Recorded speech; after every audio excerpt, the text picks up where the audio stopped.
I'm just gonna cut right to the chase. Today we're making a beef Wellington. And I know that's very daunting to a lot of people, even potentially myself, because we all know it's one of the hardest things out there that you can actually make, or at least pull off in the correct way. A lot of people would call the beef Wellington Gordon Ramsay's specialty, and he's not the type of guy that you want to disappoint. So that's why today, when I make this beef Wellington, not only will I teach you how to make the proper beef Wellington today, I'll also be making literally every part I possibly can from scratch. That's right, all the way down to the mustard that we use to paint that beef. Everything is gonna be homemade. You don't have to make it all homemade, but I know that beef Wellington already tastes ridiculously good on its own. Why not try to make the better beef Wellington? Now, the most important part of a beef Wellington, of course, is the beef, and that's why I've got something special. This thing that I got today is a weapon.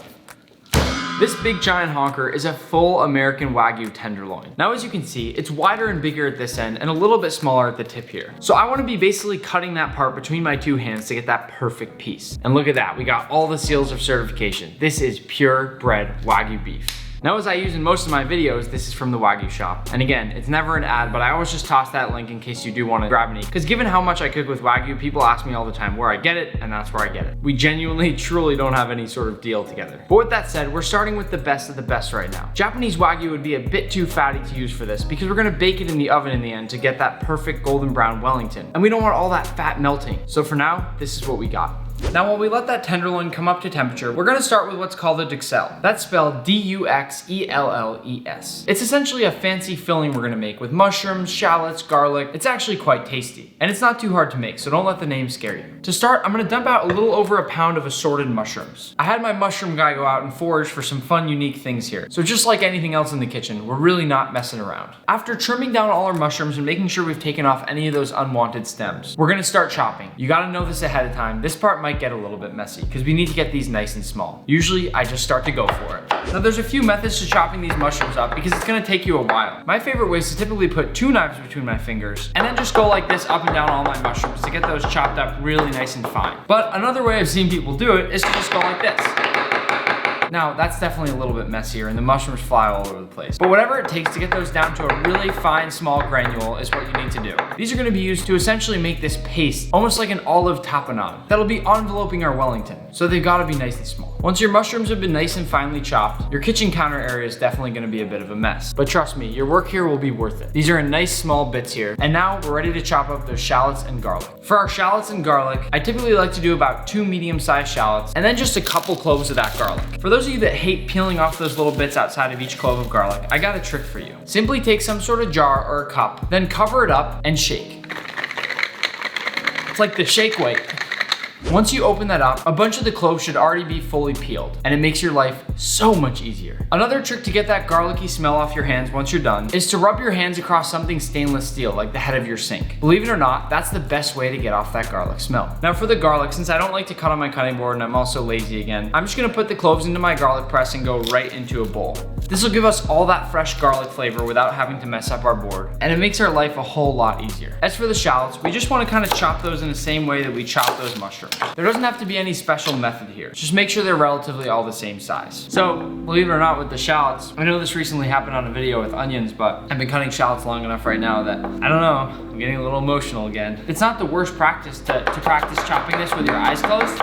I feel bad crying in front of you guys like this, so I'm sorry, but Wellington is a good food. I'm getting a little bit emotional about it. Now that we have all of that prepped out, let's start cooking. First, we'll go a little bit of olive oil into a medium-sized pan here. Now, we're not gonna wait for that to get hot. Immediately, I'll toss in my garlic, follow this right away with my shallots, and then a nice sprinkle of salt, because we always salt when we add garlic or onions. Now I'll turn my heat down to medium and evenly coat these to get these going. It should get really nice and aromatic here. Make sure you're constantly scraping the sides of the pan so that nothing browns and burns. Once those have gotten nice and aromatic, we're gonna add in our mushrooms. Again, make sure you're choosing a pan that'll fit all of these. Looks like I chose the perfect pan. You can go in with a little bit of thyme or some other seasonings, and I always just like to add a few fresh bay leaves. We're gonna take those out at the end. And quite frankly, they're a lot easier to remove than something like thyme, so I like that they give some flavor without being a huge pain in the butt. Now, on medium heat, we're just gonna mix these around a little bit for about 5 to 7 minutes until they give off some of their moisture. Similar to spinach, this is gonna reduce in volume in a few minutes. Once this is reduced down quite a bit, you can see that our skillet's about half full now. We're gonna add in just a little splash of red wine, because to me, that gives flavor unlike anything else. And as you know, red wine goes quite well with beef. Ah, that looks so good.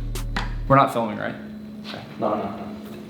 Now to finish off these mushrooms, let's pull out all those bay leaves, then add in just a little bit of pepper for some more seasoning, and if you need it, just a touch more salt. Your key here is gonna be to have these as dry as possible because we don't want anything leaking out of our Wellington. This is really here to just provide tons of flavor. So once these are nice and dried out, you can set them aside. While our mushrooms are rested off to the side now, our next step is gonna be to make a few crepes. This is actually becoming a pretty common thing to do in Wellington because you need something in there that'll help to absorb any of that extra leakage. Let's just say you didn't cook those mushrooms long enough. This will hopefully save you. Into a large bowl, we're gonna do 2 cups of all-purpose flour, about 2 tablespoons of granulated sugar, and just a nice little pinch of salt. Whisk this up until it's nice and well combined, and then make a nice little well in the middle of your bowl. Next, we're gonna crack in 4 eggs right into the middle of that well. Some might tell you to do it one at a time, but I just like to do it all at once. Once those eggs are in there, we're gonna whisk this up until it's nice and well combined, still keeping the eggs in the center of that well, and then we're gonna slowly drizzle in about 3 cups of whole milk, just a little bit at a time. Funnily enough, I make my crepes similar to the way I make homemade pasta, using something like the well method to mix it all together. Keep in mind, crepe batter is very thin, so don't get alarmed if it seems a little bit thinner than your regular old pancake batter. Once it looks something like this, you're ready to make those crepes. Now to cook these crepes in a large pan, we're gonna add a little hunk of butter and just let that melt down. Now once that's melted, I'm gonna go in with about a 1/3 cup of my nice smooth crepe batter, and then quickly swirl this around my pan to try to get a nice even crepe. Then over medium heat, we're gonna let this cook on this first side for about 2 minutes. Once that crepe is cooked on one side, gently lift it up and give it a nice little flip. Don't worry if it gets a little mangled, they're actually quite durable, and you can just press it back into the middle of your pan. Then we'll cook it a minute more on this side and our crepe is done. Repeat this process until you have maybe 4 or 5 crepes. Just make sure you have enough to wrap that Wellington. And again, this isn't a necessary step, but I think it's really helpful. You know, technically I don't think it's kosher to get that color on a crepe when you're making it, but to me there's nothing like getting that beautiful,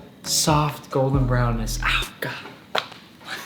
Now for the last step before we finally work with that big fat tenderloin, we're gonna make our own mustard. Because with a beef Wellington, you're gonna rub some Dijon mustard right onto that beef itself. Now, this is 1 of 2 things in this video that I did make ahead of time. But don't worry, I'm not just saying it's homemade, it really is. Right here I have some yellow and brown mustard seeds. Last night, I essentially combined these with some white vinegar, some white wine, a little allspice, salt, white pepper, and onion. That pretty much sits overnight in my fridge, and what I have now can be blended down just a bit more to make a really nice Dijon that can be more easily spread onto my Wellington. Homemade mustard is really, really tasty. But again, this wasn't an easy thing to do ahead of time. So I made it ahead now, and now I'm just gonna pulse it up so you can see what this turns into. You'll notice that many of those larger yellow and brown seeds are suddenly gonna turn into that more smooth Dijon paste that you might see. Once I'm at this point here, I'm pretty happy because you can see a lot of yellow there and this is ready to be spread. I still want some of those small mustard seeds in there just to get that texture. But as far as I'm concerned, we're ready to go. So let's bring out that tenderloin.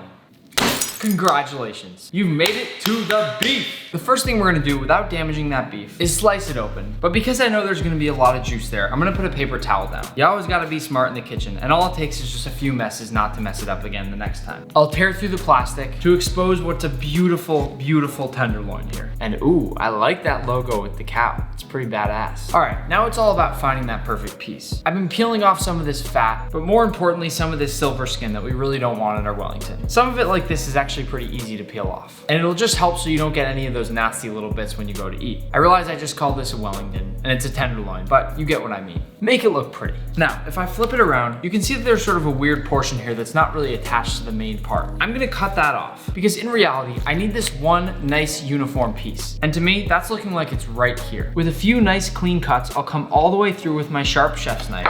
And now is where you can probably tell that this is what a filet mignon would come from. That's why a Wellington is so incredibly good. Now, like I said, we want it all nice and even. And I can see that at about right here, it starts tapering off, which means that for the other end of our Wellington, we're gonna cut right here. Now, I know we have a little piece of silver skin off here, so I'll do my best to get a little bit of that off. Because again, this is a luxury cut of meat. And more importantly, what we're making is a really luxury dish. So we don't want people having to battle through this tough silver skin to try to eat a really nice soft piece of Wellington. Now, isn't it great that we've just trimmed down that whole large piece into this beautiful, perfectly shaped piece that we're gonna put in our Wellington? As you can see on the sides here, this is a perfect piece of beef. Like I said, if I cut this into 2 or maybe 3 pieces here, that'd be 3 portions of filet mignon. But here we're leaving the whole piece intact and making that beautiful, large Wellington that we can cut into and open up for you to see. Now, this is gonna get cooked twice throughout this process. First, we're gonna sear it off. And before we do that, we wanna season it with just a little bit of salt, or I should say a lot bit of salt, making sure we get all around the entire thing, including the bottom.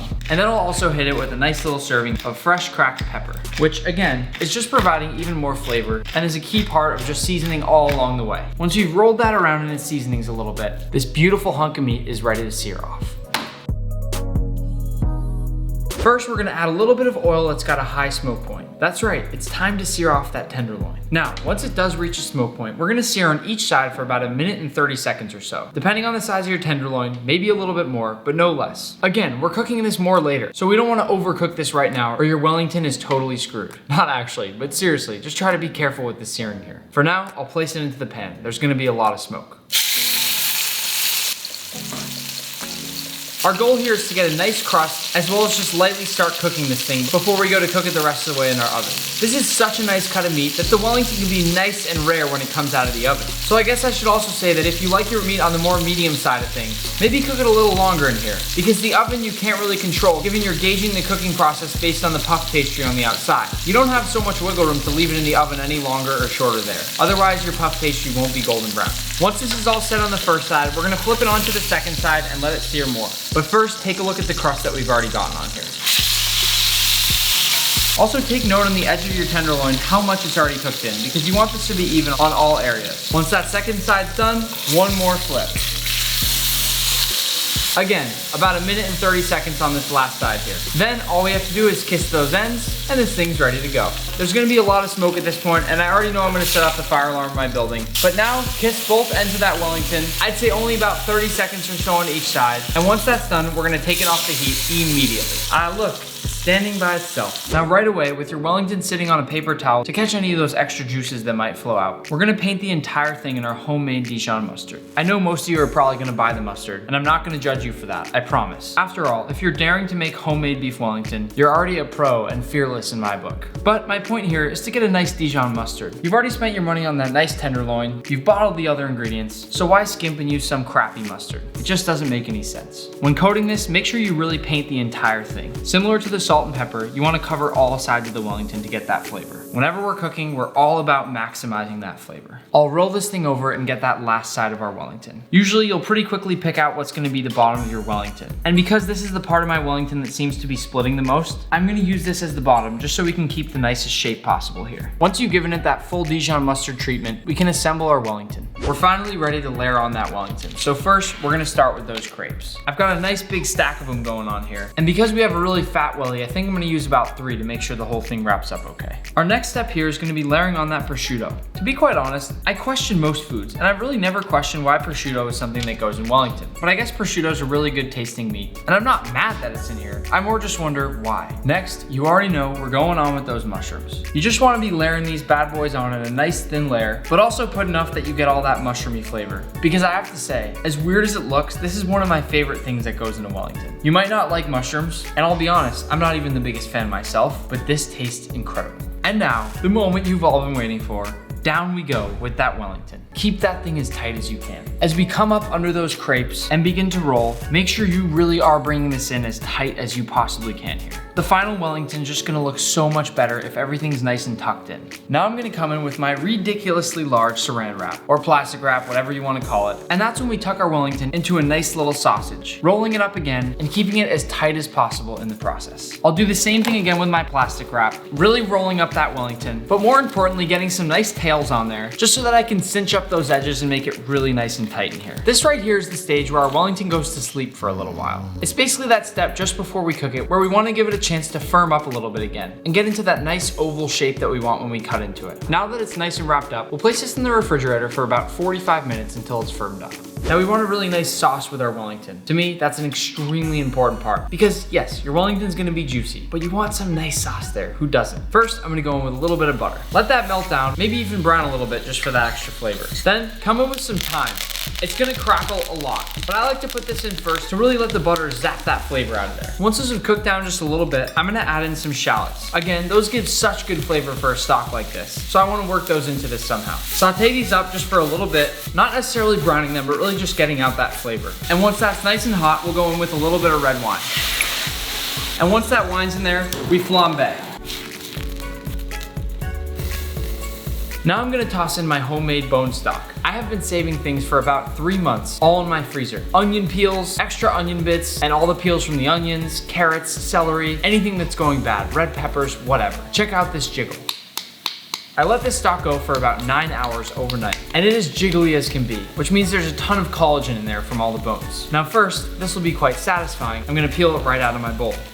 Sorry, I'm getting carried away. But seriously, isn't that pretty cool how jiggly this stuff is? I'm gonna drop this all into my pan, and it's gonna quickly melt down to make our stock. And while that melts, I wanna show you. That right there is my proof. Like I said, celery, carrots, onions, Parmesan rinds, chicken bones, beef bones, we got everything in this thing. And it all came down to this. Once this melts down, we want to cook this off to really pump in all the flavor and get everything back together. Then we'll strain. Now before we reduce this down even further into a fine, thick sauce for our Wellington, we'll pour this over a bowl and strain it out, as we don't want any of those solid pieces. Now we can discard this, and this will go back into our pan to reduce until it's a nice thick paste. Now for our puff pastry, the last step before we put that Wellington in the oven. I guess I lied, we're not making everything homemade today. But honestly, puff pastry is one of those things that pretty much no one makes homemade except for the person that's making this. It's just one of those things that if you make it homemade, it's not gonna be any better than this right here. And I genuinely believe that. I'm not just saying that because we're not making this part homemade. We're just gonna roll this puff pastry sheet out a teeny bit here. I generally roll this to about half the thickness that we get out of the package. Then you also wanna go a little bit across so that it'll actually fit your whole Wellington. Once you've done that, give it a nice flip over to make sure it's all disconnected from your cutting board, and then we'll bring that Wellington out of the fridge. Once we take that Wellington out of the fridge, we'll wanna quickly and gently unwrap it from this plastic wrap. I will say, plastic wrap typically isn't one of those things that I love to use in the kitchen, although it's just a necessary thing for a lot of recipes. Once we unwrap the Wellington, let's place it down on the base of our puff pastry, perfectly centered, and then paint some egg wash, which is essentially just a few egg yolks with a touch of water, right under that puff pastry to make sure everything sticks really well. I like to pretty much paint the entire inside of this thing, and that way you're pretty well covered. It's a whole lot better to just cover everything than have that worst case scenario of something not sticking and getting messed up when you roll it all together. Once we painted it all, let's roll the whole thing up, still keeping everything as tight as we possibly can. Then, once we get to that last part, we'll take our knife and make a nice clean cut across. Now, we just want to pinch everything together and make sure that it's really well solidified here. At this point, this is going to be the bottom of our Wellington, but we still want it all well secured. And the same thing goes for the corners here,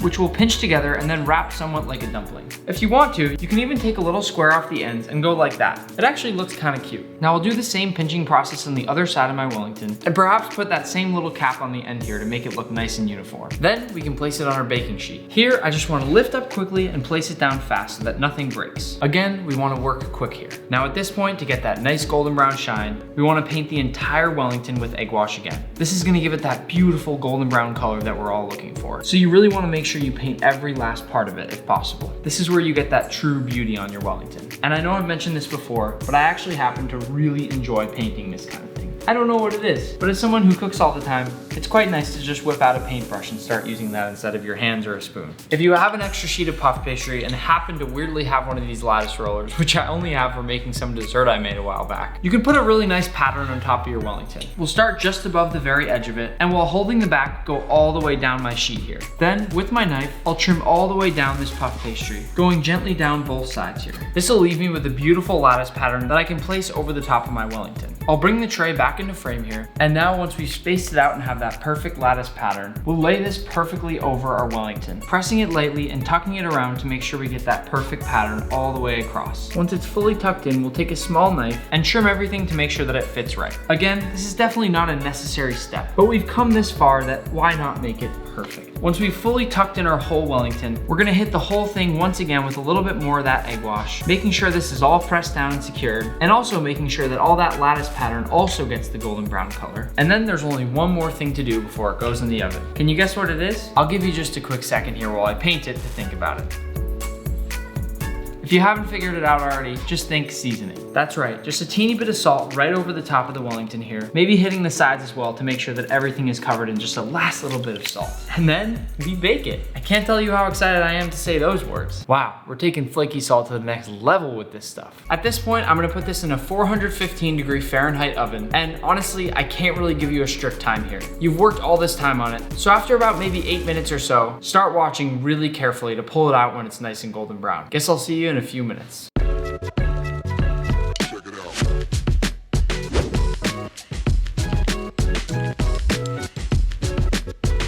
That's right, we've made the most beautiful beef Wellington. B-roll. But as they say, it's what's on the inside that counts. This may look gorgeous on the outside, but if our meat on the inside isn't cooked to perfection, then I will not be happy. Gordon won't be happy. Nobody will be happy. So let's dive in. Too much pressure. I need a sharp knife. Cannot mess this up. And now, oh God. And now, we have all waited for this moment. I know. So let's just do it. Come through that beautiful crust. Look at that golden brown perfection. Come right through that warm, delicious tenderloin beef. Cut down. And like I said, we're looking for a nice rare here. Let's just open it up.